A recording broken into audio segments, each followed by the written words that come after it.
લાંબી રાહ બાદ ઉમેદવારોની પહેલી યાદી અત્યારે ભારતીય જનતા પાર્ટીએ જાહેર કરી છે। ભારતીય જનતા પાર્ટીએ છેલ્લી ઘડીએ તેમના પત્તા ખોલવાની શરૂઆત કરી છે। સુરેન્દ્રનગર મહાનગરપાલિકાના ઉમેદવારોના નામ જાહેર કર્યા છે। સુરેન્દ્રનગર મહાનગરપાલિકાના 13 ઉમેદવારો છે તે જાહેર કરવામાં આવ્યા છે। આપણી પાસે ભારતીય જનતા પાર્ટીનું આ લિસ્ટ છે। સુરેન્દ્રનગર વોર્ડ નંબર 1 ભાજપની જે સત્તાવાર યાદી છે એ પ્રમાણે ટ્વિંકલ ધરેજિયા, અંકિતાબેન બરિયા અને દેવકરણ મરિયા। વોર્ડ નંબર 2 માંથી પ્રીતિબેન સોલંકી, હંસાબેન વસવેલિયા, નીરવભાઈ દવે, જયદીપસિંહ ઝાલા। વોર્ડ નંબર 5 સુરેન્દ્રનગર ત્યાંથી ઉમેદવાર છે જયશ્રીબેન દેત્રોજા, રમીલાબેન કાલિયા, બિપિનભાઈ ખાંભલા, હેમેન્દ્રભાઈ દફતરી। 13 વોર્ડ અને આ 52 ઉમેદવારના નામ સૌથી પહેલા આપ ન્યૂઝરૂમ ગુજરાત પર જોઈ રહ્યા છો। આ તમામ ઉમેદવાર છે જે ભાજપને રિપ્રેઝેન્ટ કરશે સુરેન્દ્રનગર મહાનગરપાલિકાની ચૂંટણીમાં। આ જ પ્રકારની તમામ અપડેટ જોવા માટે ન્યૂઝરૂમ ગુજરાતને લાઇક, શેર અને સબસ્ક્રાઇબ કરવાનું ભૂલતા નહીં।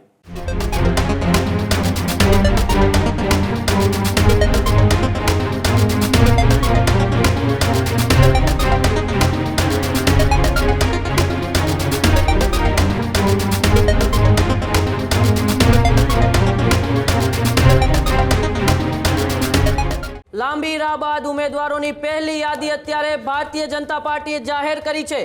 જી હા, આખરે ભાજપે મહાનગરપાલિકાની પહેલી યાદી એ જાહેર કરી છે।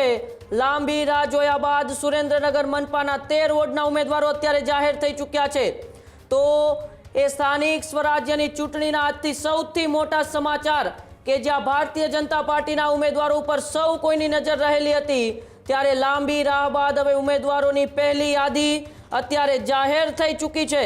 સ્થાનિક સ્વરાજ્યની ચૂંટણીમાં ભારતીય જનતા પાર્ટીના એ નેતાની યાદીઓ ઉપર સૌ કોઈની નજર હતી કે ભારતીય જનતા પાર્ટી કોને મેદાને ઉતારે છે। ત્યારે સુરેન્દ્રનગરની અંદર અત્યારે 13 જેટલા હોડમાં એ જે ઉમેદવારો છે તેમને અત્યારે જાહેર કર્યા છે અને હવે ધીરે ધીરે બાકીના ઉમેદવારોની પણ એ શક્યતાઓ અત્યારે વધી ગઈ છે કે હવે એ ભારતીય જનતા પાર્ટીના ઉમેદવારોની એ તમામ યાદીઓ બહાર આવી શકે છે।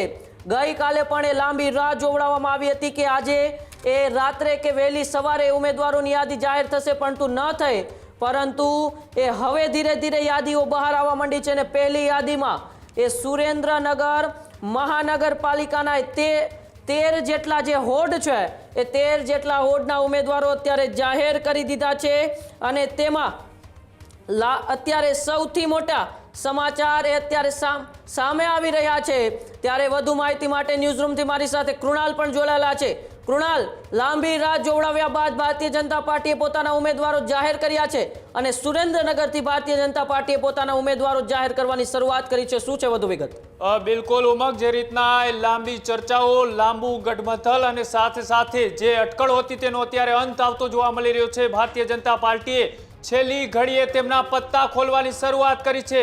ભારતીય જનતા પાર્ટીએ સૌથી પહેલા સુરેન્દ્રનગર મહાનગરપાલિકાના ઉમેદવારોના નામ જાહેર કર્યા છે।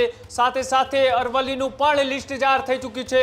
થોડીક જ વારમાં તમામ નામોની પણ અત્યારે અમે તમને પુષ્ટિ કરતા નામો પણ બતાવીશું કે ક્યાંથી કોને નામ છે તે જાહેર ભારતીય જનતા પાર્ટીએ કર્યું છે। ખાસ કરીને સુરેન્દ્રનગર કે જ્યાં રાજુ કરપડા કે ખેડૂત નેતા તરીકે તેઓ પ્રસ્થાપિત થયા હતા, ત્યારબાદ આમ આદમી પાર્ટી છોડ્યા બાદ 57 દિવસ બિન રાજકીય રીતના લડ્યા બાદ રાજુ કરપડાએ આજે ભારતીય જનતા પાર્ટીના કેસરિયા કર્યા અને એ વિસ્તાર એટલે કે સુરેન્દ્રનગરમાંથી રાજુ કરપડાના ગઢમાં ભારતીય જનતા પાર્ટીએ સૌથી પહેલું લિસ્ટ જાહેર કર્યું છે।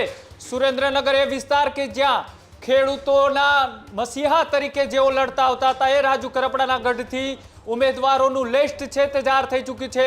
થોડીક જ વારમાં તમામ નામો સાથે અમે તમામ ઉમેદવારોના નામ તમને બતાવીશું કે કઈ બેઠક ઉપરથી કોના નામની જાહેરાત ભારતીય જનતા પાર્ટીએ કરી છે। અને સાથે સાથે અરવલ્લી એ વિસ્તાર કે જ્યાં સૌથી વધારે ત્રિપાખ્યા જંગની ચર્ચાઓ ચાલી રહી હતી। ખેડૂતોના આંદોલનની વાત હોય કે પછી પશુપાલનોને મળતા ભાવની વાત હોય, આ તમામની વચ્ચે અરવલ્લીથી એક મોટો ચહેરો પણ આજે ભારતીય જનતા પાર્ટીમાં જોડાણો છે। આઈપીએસ અધિકારી નીનામાને પણ ભારતીય જનતા પાર્ટીએ અરવલ્લીના એક વિસ્તારમાંથી તેઓનું પણ નામ જાહેર થયું છે। ટૂંક જ સમયની અંદર એ સંપૂર્ણ યાદી છે અમે તમને બતાવવા જઈ રહ્યા છીએ। સાથે સાથે જે નામોની જાહેરાત ભારતીય જનતા પાર્ટીએ કરી છે તેમાં વાત કરવામાં આવે અરવલ્લી જિલ્લાના તમામ તાલુકાના ઉમેદવારો જાહેર કરવામાં આવ્યા છે। અરવલ્લી જિલ્લા પંચાયતની 30 બેઠકોના ઉમેદવાર જાહેર. સાથે સાથે ઓડ બેઠક ઉપરથી પૂર્વ આઈપીએસ અધિકારી મનોજ નિનામાની પણ ભારતીય જનતા પાર્ટીમાં જોડાયાના કલાકો બાદ જ તેમના નામ ઉપર પણ મોહર મારી છે. એટલે કે અરવલ્લી વિસ્તારની અંદર એક આઈપીએસ અધિકારી કે જેઓ અત્યાર સુધી ફરજ બજાવતા હતા અને ત્યારબાદ તેઓએ પોતાનું રિઝાઇન મૂક્યા બાદ ભારતીય જનતા પાર્ટીમાં જોડાયા અને તેઓને પણ ભારતીય જનતા પાર્ટીએ ટિકિટ આપી છે. અરવલ્લીની 30 જિલ્લા પંચાયતોની બેઠક જાહેર કરવામાં આવી છે. તેમાં ઓડ બેઠક ઉપરથી એ આઈપીએસ પૂર્વ એવા નિનામાને પણ જાહેર કર્યા છે. સુરેન્દ્રનગર એ વિસ્તાર કે જ્યાં સૌ કોઈની નજર હતી કે અહીંયાથી શું રાજુ કરપડા ચૂંટણી લડશે કે નહીં, પણ આજે જ્યારે રાજુ કરપડાએ કેસરીઓ ધારણ કર્યો ત્યારબાદ હવે સૌથી પહેલું લિસ્ટ એ સુરેન્દ્રનગર જિલ્લાનું જાહેર કરવામાં આવ્યું. અને વાત કરવામાં આવે સુરેન્દ્રનગરની, તો સુરેન્દ્રનગરની જે બેઠકો છે તેમાં 13 વોર્ડના તમામ ઉમેદવારો ભારતીય જનતા પાર્ટીએ જાહેર કર્યા. સુરેન્દ્રનગર મહાનગરપાલિકાના 13 ઉમેદવારો છે તે જાહેર કરવામાં આવ્યા છે. તેનું લિસ્ટ પણ થોડીક જ ક્ષણોની અંદર અમે તમારી સામે મૂકવા જઈ રહ્યા છીએ. કયા એવા ચર્ચિત ચહેરાઓ છે કે જેને ભારતીય જનતા પાર્ટીએ ઉમેદવારી તરીકે પસંદ કર્યા છે, કયા એવા ચહેરાઓ છે કે જેની ઉપર ભારતીય જનતા પાર્ટીએ વિશ્વાસ મૂક્યો છે, કયા એવા ઉમેદવાર છે જે કોંગ્રેસ અને આમ આદમી પાર્ટીને સીધી ટક્કર આપતા જોવા મળી શકે છે, કયા એવા ચહેરાઓ છે કે જેના ઉપર ભારતીય જનતા પાર્ટીએ પહેલી વખત વિશ્વાસ મૂકીને ટિકિટ આપી છે, કયા એવા ચહેરાઓ છે કે જેને અનુભવના આધારે રિપીટ કરવામાં આવ્યા છે, કયા એવા ચહેરાઓ છે કે જેને યુવા તરીકે સૌથી પહેલી વખત એ ટિકિટ આપવામાં આવી છે. એટલે કે ભારતીય જનતા પાર્ટીએ પોતાના પત્તા ખોલવાની શરૂઆત કરી છે. એક બાદ એક લિસ્ટ છે તે સામે આવી રહ્યા છે.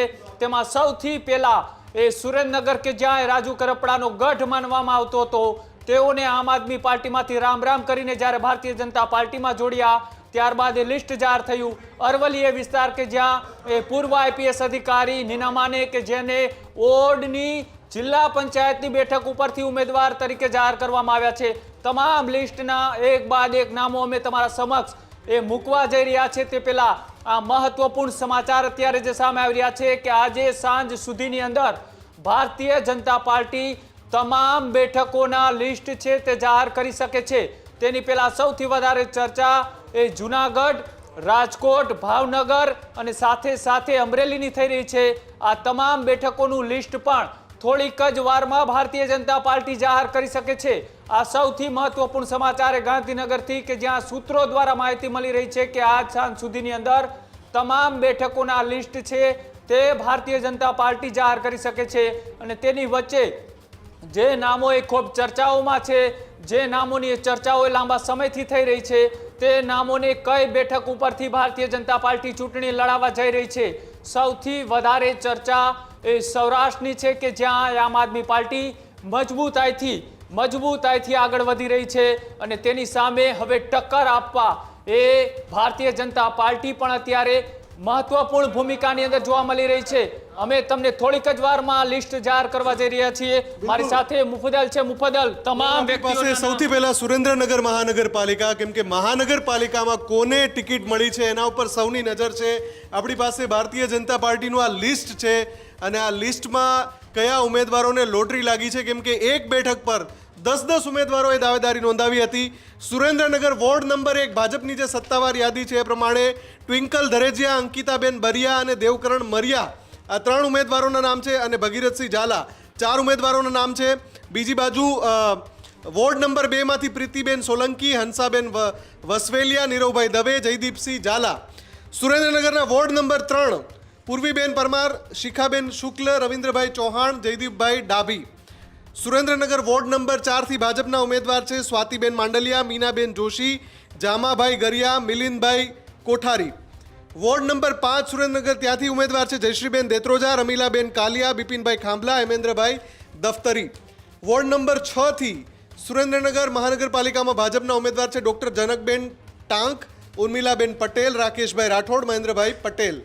વોર્ડ નંબર 7 માં પિન્ટુબેન અસાણિયા, મીનાબેન મહેશ્વરી, ભૂપેન્દ્રસિંહ રાણા, પ્રશાંતભાઈ ભટ્ટ. વોર્ડ નંબર 8 માંથી લાભુબેન મકવાણા, હિનાબેન થરેસા, ગજાનનભાઈ ચૌહાણ અને અશોકસિંહ પરમારના નામ છે. જ્યારે સુરેન્દ્રનગર મહાનગરપાલિકામાં વોર્ડ નંબર 9માં ભાજપના ઉમેદવાર છે દિવ્યાબેન મિયાવડા, ભારતીબેન ખોખાણી, પ્રદીપભાઈ વસ્તાણી, શૈલેષભાઈ મકવાણા.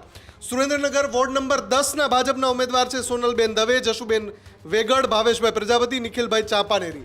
વોર્ડ નંબર 11ના ઉમેદવાર છે જશુબેન ભરવાડ, ભાવનાબા મોરી, રાજેન્દ્રકુમાર રાઠોડ, મહેન્દ્રસિંહ ભરતસિંહ ગોહેલ. વોર્ડ નંબર 12ના ઉમેદવારની વાત કરીએ, સુરેન્દ્રનગર મહાનગરપાલિકાના ભાજપના ઉમેદવાર સ્મિતાબેન રાવલ, નેહલબેન હળવદિયા, હરપાલસિંહ લીંબડ, વનરાજસિંહ સોલંકી. અને વોર્ડ નંબર 13 સુરેન્દ્રનગરનો જે અંતિમ વોર્ડ, કુસુમબેન સોલંકી, રૈયાબેન કાટોડિયા, ઈશ્વરભાઈ ખાદલા, પ્રવીણભાઈ પરમાર. 13 વોર્ડ અને આ 52 ઉમેદવારના નામ સૌથી પહેલા આપ ન્યૂઝરૂમ ગુજરાત પર જોઈ રહ્યા છો. આ તમામ ઉમેદવાર છે જે ભાજપને રિપ્રેઝેન્ટ કરશે સુરેન્દ્રનગર મહાનગરપાલિકાની ચૂંટણીમાં. ત્યારે જ ન્યૂઝરૂમ ગુજરાતની યુટ્યુબ ચેનલને સબસ્ક્રાઇબ કરો અને ઇન્સ્ટાગ્રામ અને ફેસબુક પર ફોલો કરો. અપડેટ રહો, સત્યની સાથે રહો.